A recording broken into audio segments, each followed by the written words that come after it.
hilang pergi entah kemana.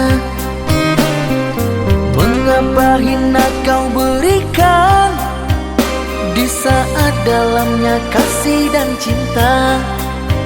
Di situ rasa kecewa yang aku rasakan. Di situ rasa kecewa yang aku rasakan. Maafkanlah diriku kasih, sungguh tak ada niat untuk menyakiti. Tapi kini semua terjadi atas cinta dan kasih tak direstui.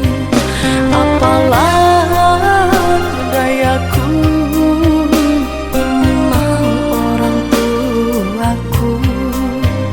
Apalah dayaku, ini mau orang tuaku.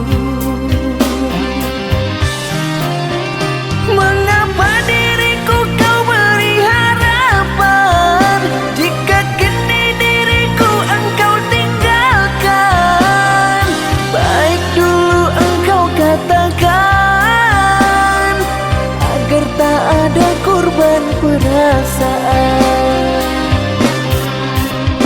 Namun kini tak pernah aku bayangkan jika aku dan dia akan dijodohkan. Pandailah kau berlapang dada bila takdir kita berpisah. Pandailah kau berlapang dada bila takdir kita berpisah. Pergilah sayangku, ku doakan engkau bahagia.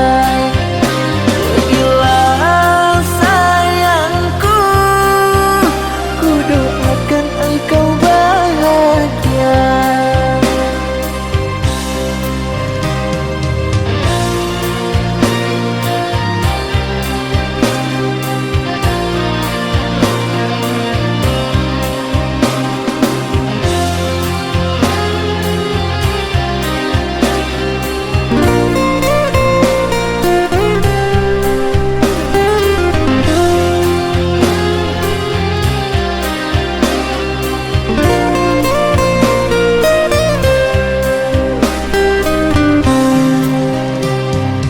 Maafkanlah diriku kasih, sungguh tak ada niat untuk menyakiti. Tapi kini semua terjadi atas cinta dan kasih tak direstui.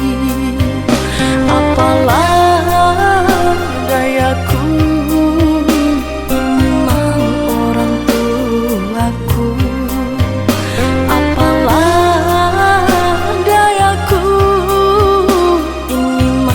orang tuaku. Mengapa diriku kau beri harapan jika kini diriku engkau tinggalkan?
Di sini kau tanam kasih, berbuah di taman orang, punya menahan perih. Aku yang menanggung beban. Kecoa yang kau tanamkan,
jauh di mata, dake di hati. Marilah sambung neda menggenggam janji. Jika rindu kita sama rindu di dalam mimpi batamu, lamo jo lambe pinta balaku. Jika rindu kita sama rindu di dalam mimpi batamu, lamo jo lambe pinta balaku.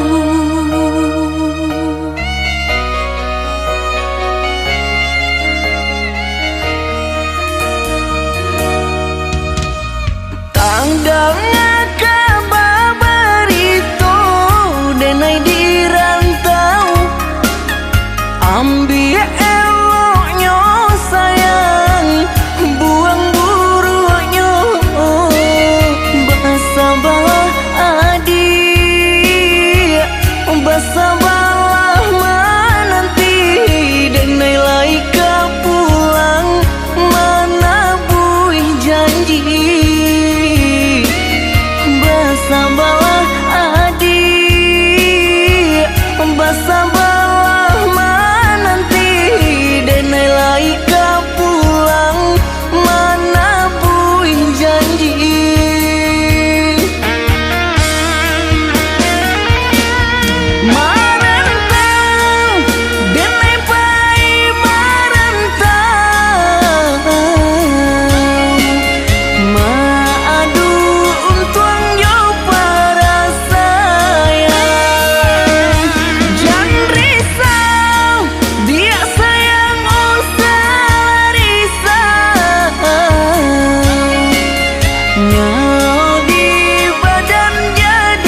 bagaimana esok.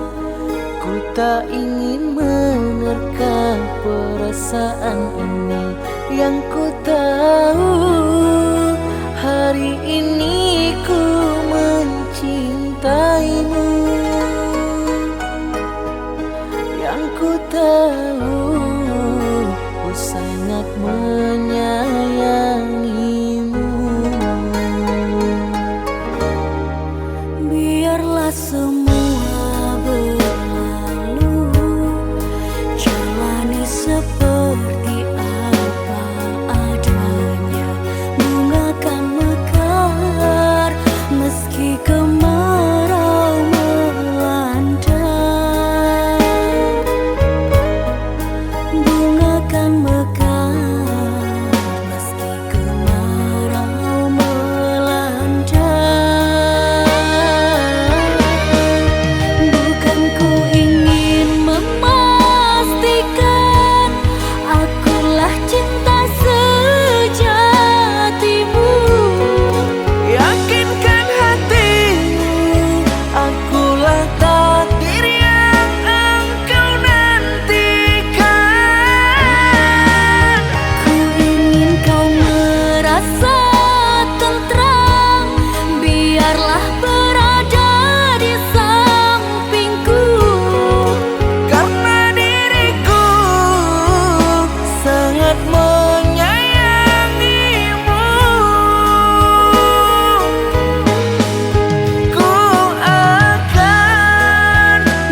berbuah di taman orang, punya menahan perih. Aku yang menanggung beban.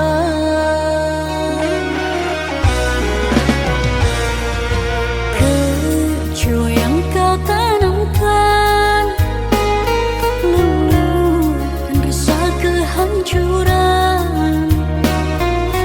Pilu rasa kehilangan, tak seperti kabar yang datang. Cobalah kau pikirkan saja siapa yang salah. Wanita yang mana yang tak akan kecewa.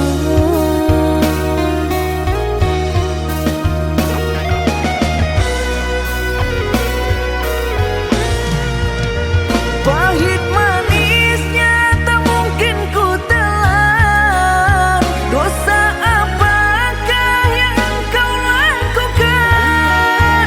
Lumpur dan berlian yang engkau sisihkan, kesucian diri telah kau hinakan.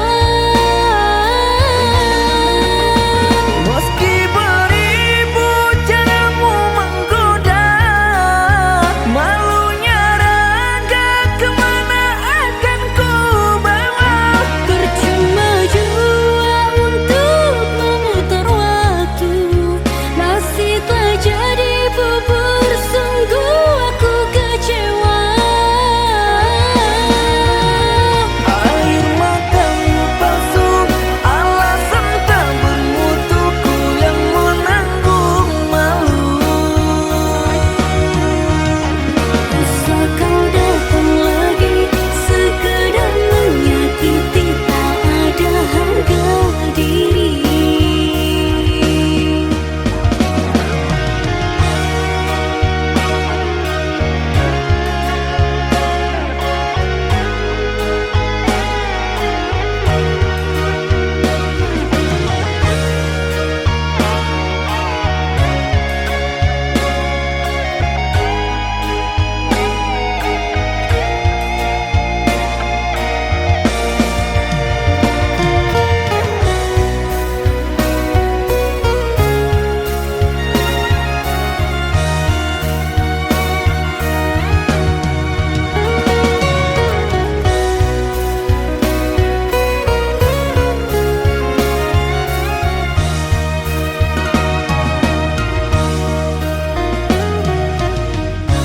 Cobalah kau pikirkan saja siapa yang salah. Wanita yang mana yang tak akan kecewa.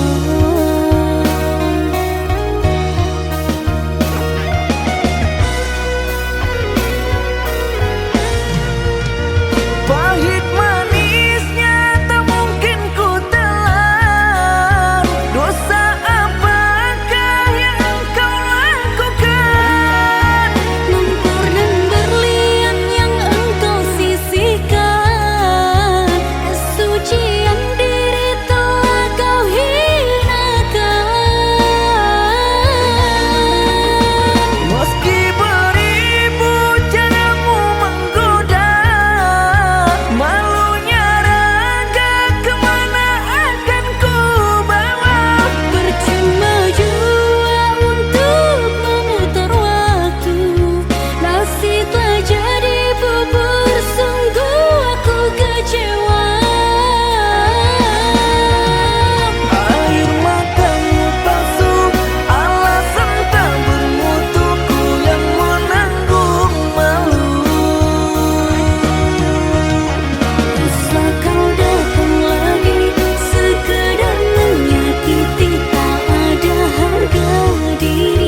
pergi entah kemana.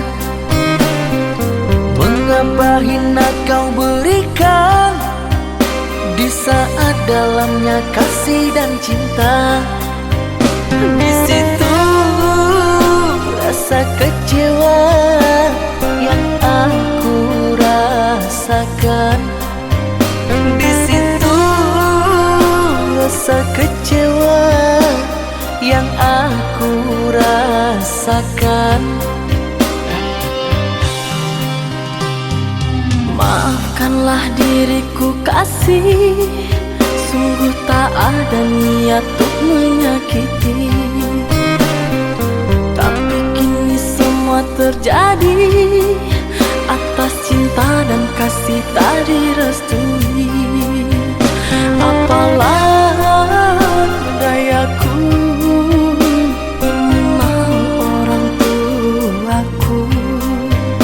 Apalah dayaku, ini mau orang tuaku.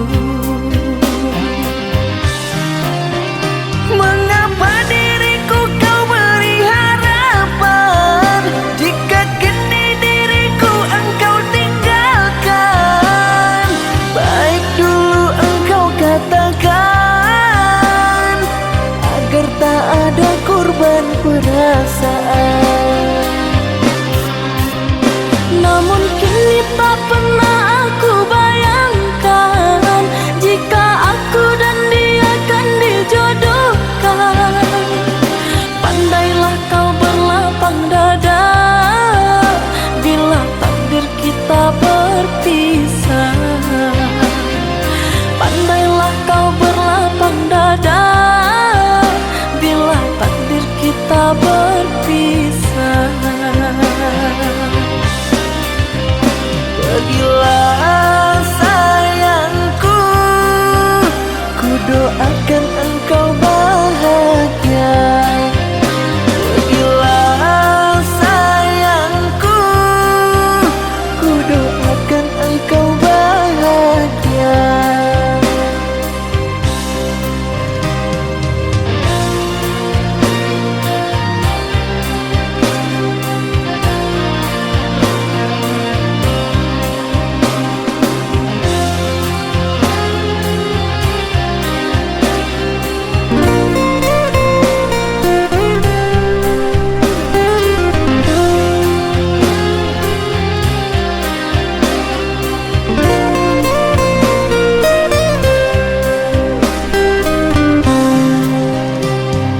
Maafkanlah diriku kasih, sungguh tak ada niat untuk menyakiti. Tapi kini semua terjadi atas cinta dan kasih tak direstui. Apalah dayaku, ini mau orang tuaku. Apalah dayaku, ini mau orang tuaku. Mengapa diriku kau beri harapan jika kini diriku engkau tinggalkan? Baik dulu engkau katakan agar tak ada korban perasaan.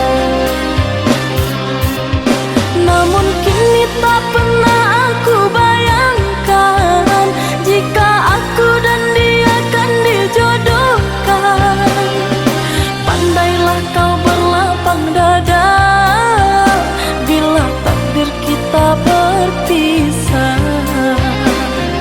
Pandailah kau berlapang dada bila takdir kita berpisah. Pergilah sayangku, ku doakan engkau bahagia. Pergilah sayangku, ku doakan engkau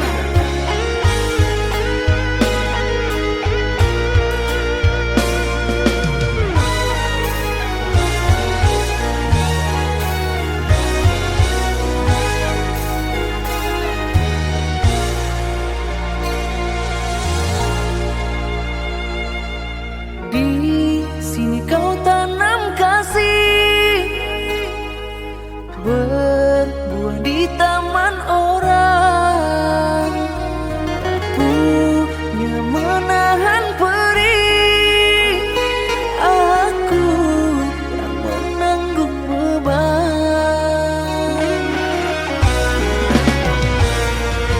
Kecoa yang kau tanamkan,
Jangan tanya bagaimana esok, ku tak ingin menerka perasaan ini. Yang ku tahu hari ini ku mencintaimu. Yang ku tahu ku sangat menyayangimu. Biarlah semua berlalu, jalani seperti apa adanya. Bunga kan mekar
The ghost at midnight haunts the old inn. In the heart of the ancient city of, where the cobblestone streets crisscrossed like veins beneath the cool, gray sky, there stood an old inn known simply as the Midnight Moon. It was a place where stories were whispered as mysteriously as the wind that swept through its dusty windows, and where shadows danced across the walls long after the sun had set. Ella, a young woman with fiery red hair and eyes as deep as the night, wandered into the Midnight Moon on a stormy evening. The rain lashed against the roof, and thunder rolled ominously overhead, but Ella felt a strange pull toward the building. She pushed open the creaking wooden door and stepped inside, her footsteps echoing off the high ceilings and stained glass windows. The inn was dimly lit by flickering candles and lanterns hung from the rafters. The air was thick with the scent of aged wood and musty books, mingling with the damp earth and the faint aroma of roasting meat. As she walked down the narrow hallway, the sound of her boots clacking against the stone floor grew louder, and soon the corridor seemed to close in around her, enveloping her in an oppressive silence. She approached the bar, where an elderly man sat behind the counter, his hands steady despite the chaos outside. His name was, and he had been the owner of the Midnight Moon for over 50 years. His eyes twinkled with a mischievous glint when he saw Ella. "Welcome, dearie," he said, setting aside his ale mugs. "You're just in time for supper. Mind if I show you to your room?" Ella nodded, feeling a bit unnerved by the atmosphere but intrigued nonetheless. Led her up the spiral staircase to the second floor, where each landing was filled with tales etched into the walls. They passed by rooms with names like Whispering Winds and Dark Shadows, and Ella couldn't help but wonder what secrets lay within those doors. At last, they reached a door marked with a simple sign that read, "The Last Room." Unlocked it with a key that looked as old as the inn itself.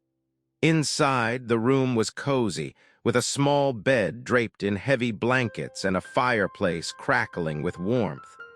The view from the window stretched out over the rooftops, the rain washing away the city's worries.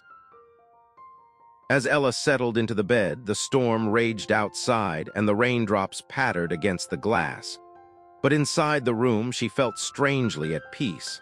She lay back, her mind drifting to the stories of the Midnight Moon, and then she heard it, a faint, rhythmic tapping against the window pane. Startled, Ella sat up, her heart racing. Appeared at the doorway, his face illuminated by the firelight. "What's the matter, child? You look as if you've seen a ghost." Ella turned to face him, her breath coming in quick gasps. I think I heard something." Chuckled softly. "Don't worry, my dear, that's just the rain. Sometimes it can be quite a performance here." He returned to the bar, and Ella watched him for a moment longer before returning to her bed. She tried to calm herself, but the tapping persisted, growing louder and more insistent. In the quiet of the room, every sound seemed amplified, and she could almost feel the cold breath of some unseen presence. That night, Ella slept fitfully, plagued by visions of dark figures lurking in the corners of her room, and the tapping never ceased. When morning came, the storm had passed, leaving behind a blanket of dew-kissed grass and a fresh scent of earth. Greeted her with a smile, but she noticed his eyes held a hint of something unusual. "Did you have a good rest?" he asked. Ella hesitated, unsure how to explain. "Yes, thank you, I did. I just had a dream." Nodded, his expression thoughtful. Dreams can be strange things, even for someone as sensible as yourself. But you know, there's always a reason for them. That afternoon, Ella decided to explore the inn further.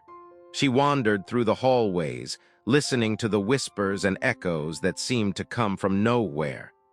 At the end of the corridor, she found a small room with a door slightly ajar. With trembling hands, she pushed it open and stepped inside. Inside was a small, ornate cabinet, its surface covered in intricate carvings of owls and bats. As she reached for a drawer, the handle twisted on its own, and the drawer slid open, revealing a stack of faded papers. Curious, Ella picked up the first one, which read, "A curse was placed upon this inn by a sorcerer centuries ago. To break it, the ghost of the first keeper must be appeased. Only the pure of heart can hear the midnight taps and see the apparitions." Ella's eyes widened as she realized the truth.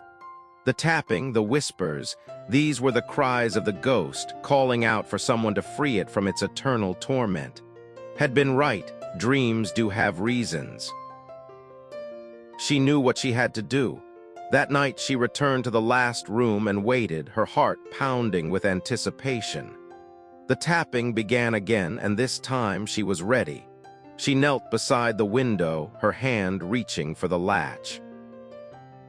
Just as the final tap echoed through the room, the latch clicked open, and the window slid open silently. Through the gap, Ella could see a figure standing on the rooftop, silhouetted against the moonlight. It was the ghost of the first keeper, a man dressed in tattered robes and pale skin. "Thank you," the ghost said, its voice low and haunting. "You have freed me from my eternal vigil." Ella nodded, her heart swelling with relief. "It's all right. I understand now." The ghost nodded, its form slowly fading until it was nothing more than a faint whisper in the wind. Ella closed the window and returned to the bar, where was waiting for her with a steaming mug of ale. "Are you all right, my dear?" he asked, noticing her troubled expression. Ella smiled weakly. "Much better now, thank you for everything." He clinked his mug against hers. "Always happy to help, child. Now why don't you tell me about your adventure?" Ella laughed, grateful for the warmth of the room and the camaraderie of the bar. As she recounted the events of the night, listened intently, his eyes twinkling with amusement. And as the days passed, Ella found that the midnight moon had become more than just a place. It had become a home, a sanctuary where the past and present intertwined in a tapestry of magic and mystery.